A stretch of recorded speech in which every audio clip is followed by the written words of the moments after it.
ದೇಶದಲ್ಲಿ ಪೆಟ್ರೋಲ್ ಡೀಸೆಲ್ನ ದರ ಜಾಸ್ತಿ ಆಗುತ್ತೆ ಅನ್ನುವಂಥ ಆತಂಕ ನಿಜವಾಗಿದೆ.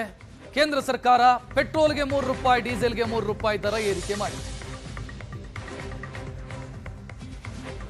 ಚಿನ್ನ ಆಯಿತು, ಈಗ ಪೆಟ್ರೋಲ್ ಡೀಸೆಲ್ ಕೂಡ ದರ ಏರಿಕೆಯಾಗಿದೆ. CNG ರೇಟು ಕೂಡ ಜಾಸ್ತಿ ಆಗಿದೆ. ನಿನ್ನೆ ಮಧ್ಯರಾತ್ರಿಯಿಂದಲೇ ಹೊಸ ದರ ಜಾರಿಯಾಗಿದೆ. ಪೆಟ್ರೋಲ್ಗೆ ₹3, ಡೀಸೆಲ್ಗೆ ₹3, CNG ₹2 ಪರ್ ಕೆಜಿ ಜಾಸ್ತಿ ಆಗಿದೆ.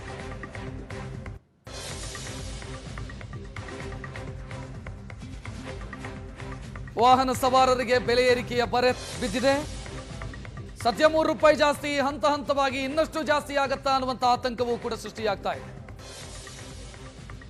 ರಾಜ್ಯದ ವಿವಿಧ ಜಿಲ್ಲೆಗಳಲ್ಲಿ ದರ ಏರಿಕೆ ಬೇರೆ ಬೇರೆ ರೀತಿಯಲ್ಲಿದೆ. ಅಂದರೆ ಪೈಸೆಗಳ ಲೆಕ್ಕದಲ್ಲಿ ಏರುಪೇರುಗಳಿದ್ದಾವೆ. ಅದು ಸಾಗಾಣೆ ವೆಚ್ಚವನ್ನ ಅನುಸರಿಸಿ ದರ ನಿಗದಿಯಾಗುತ್ತೆ. ಬೆಂಗಳೂರಿನ ರೇಟು 106 ಪೆಟ್ರೋಲಿಗೆ.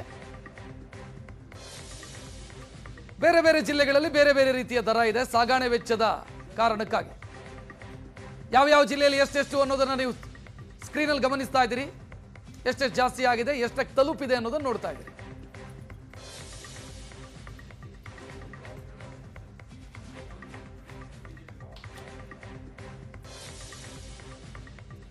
ವಿಜಯಪುರ ಜಿಲ್ಲೆಯಲ್ಲಿ ದರ ಏರಿಕೆಯ ಬೆನ್ನಿಗೆ ಜನ ಆಕ್ರೋಶ ವ್ಯಕ್ತಪಡಿಸ್ತಾ ಇದ್ದಾರೆ.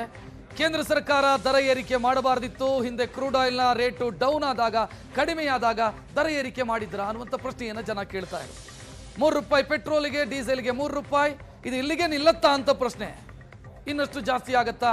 ಹಂತ ಹಂತವಾಗಿ ಪೆಟ್ರೋಲ್ ಡೀಸೆಲ್ನ ದರ ಜಾಸ್ತಿ ಮಾಡ್ತಾ ಹೋಗ್ತಾರಾ? ಯಾಕಂತಂದ್ರೆ ತೈಲ ಕಂಪನಿಗಳು ಕೇಳ್ತಾ ಇರೋದು, ಇಲ್ಲಿ ಸಾಲಲ್ಲ, ನಮಗೊಂದು 20% ಜಾಸ್ತಿ ಆಗಬೇಕು, 20% ಜಾಸ್ತಿ ಆದರೆ ಮ್ಯಾನೇಜ್ ಮಾಡೋದಕ್ಕೆ ಸಾಧ್ಯ ಇದೆ ಅಂತ. ಮತ್ತೆ ಈ ಡೀಸೆಲ್ ಪೆಟ್ರೋಲ್ ₹3 ಹೆಚ್ಚಾಗಿದೆ ರೀ, ಏನು ಸರ್? ಈ ಹೆಚ್ಚಾಗಿದೆ ಅಂದ್ರೆ ಏನು ಅನಿವಾರ್ಯ, ತಿರುಗಾಡಲೇಬೇಕು, ತೊಗೊಂಡು ಹೋಗಲೇಬೇಕು.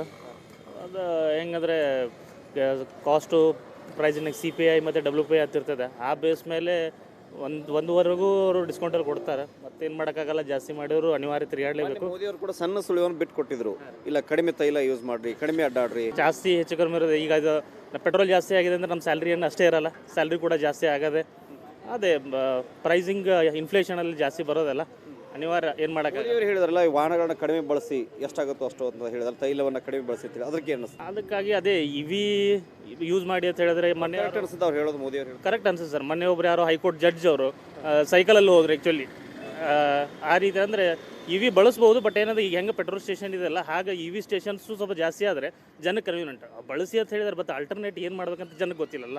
ಈಗ ಪೆಟ್ರೋಲ್ ಸ್ಟೇಷನ್ಸ್ ಹೆಂಗದಲ್ಲ, ಹಂಗೆ EV ಸ್ಟೇಷನ್ಸ್ ಜಾಸ್ತಿ ಆಯಿತು ಅಂದರೆ ಜನಕ್ಕೂ ಕೂಡ ವೆಹಿಕಲಲ್ಲಿ, ಎಲೆಕ್ಟ್ರಿಕ್ ವೆಹಿಕಲಲ್ಲಿ ಅಡ್ಡಾಡೋಕ್ಕೆ ಒಂದು ಸ್ವಲ್ಪ ಈಸಿ ಆಗ್ಬೋದು. ಈಗ ಪೆಟ್ರೋಲ್ ದರ, ಡೀಸೆಲ್ ನೋಡಿ ₹3 ಹೆಚ್ಚಾಗಿದೆ ರೀ. ಮತ್ತೊಂದು ಥರ ನಿಮ್ಗೆ ಹೆಂಗೆ ಶಾಕಿಂಗ್ ನ್ಯೂಸ್ ಸರ್ ಇದು ರೀ. ನಿನ್ನೆ ₹102 ಇತ್ತು ರೀ ಸರ್, ಇವತ್ತು ₹105 96 ಇವತ್ತು ರೀ. ಸ್ವಲ್ಪ ಬೈಕ್ ಯೂಸ್ ಮಾಡೋದು, ವೆಹಿಕಲ್ ಯೂಸ್ ಮಾಡಿದ್ರೆ ಅದು ಕಮ್ಮಿ ಮಾಡಬೇಕು. ಅದ್ರಲ್ಲಿ ನೀವು ಎನ್ಫೀಲ್ಡ್ ಯೂಸ್ ಮಾಡಿದ್ರೆ ಜಾಸ್ತಿ ಎಣ್ಣೆ ಕುಡಿತಾರೆ.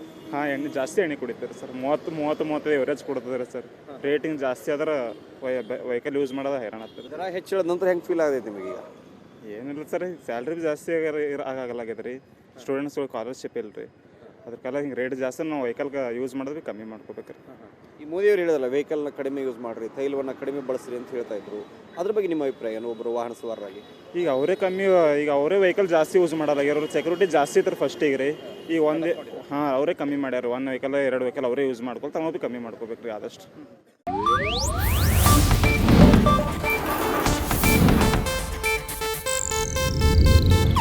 ಇದು ಏಷ್ಯಾನೆಟ್ ನ್ಯೂಸ್ ನೆಟ್ವರ್ಕ್ ಪ್ರಸ್ತುತಿ.